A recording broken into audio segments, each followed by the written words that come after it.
This pandemic has finally torn back the curtain on the idea that so many of the folks in charge know what they're doing.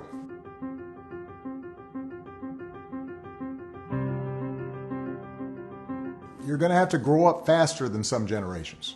This pandemic has shaken up the status quo and laid bare a lot of our country's deep-seated problems, from massive economic inequality to ongoing racial disparities to a lack of basic health care for people who need it.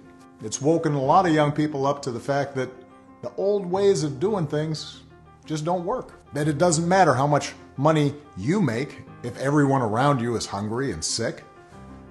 And that our society and our democracy only work when we think not just about ourselves, but about each other.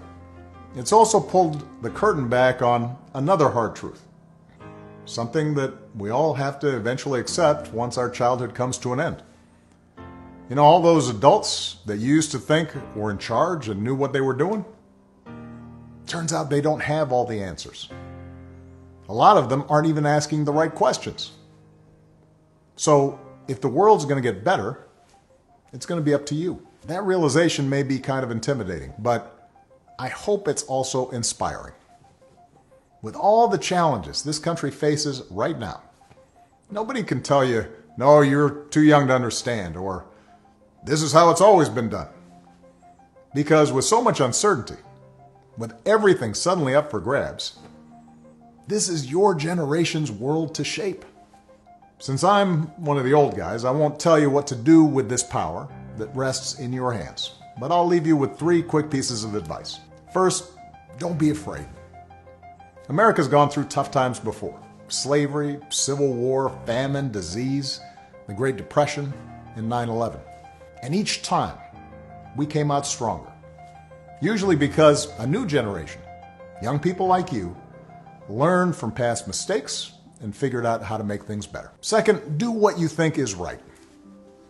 Doing what feels good, what's convenient, what's easy, that's how little kids think. Unfortunately, a lot of so-called grown-ups, including some with fancy titles and important jobs, still think that way, which is why things are so screwed up. I hope that instead you decide to ground yourself in values that last, like honesty, hard work, responsibility, fairness, generosity, respect for others. You won't get it right every time. You'll make mistakes, like we all do. But if you listen to the truth that's inside yourself, even when it's hard, even when it's inconvenient, people will notice. They'll gravitate towards you. And you'll be part of the solution instead of part of the problem. And finally, build a community.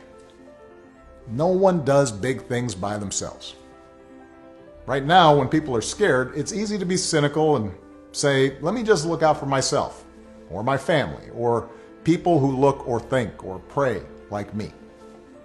But if we're going to get through these difficult times, if we're going to create a world where everybody has opportunity to find a job and afford college, if we're going to save the environment and defeat future pandemics, then we're going to have to do it together.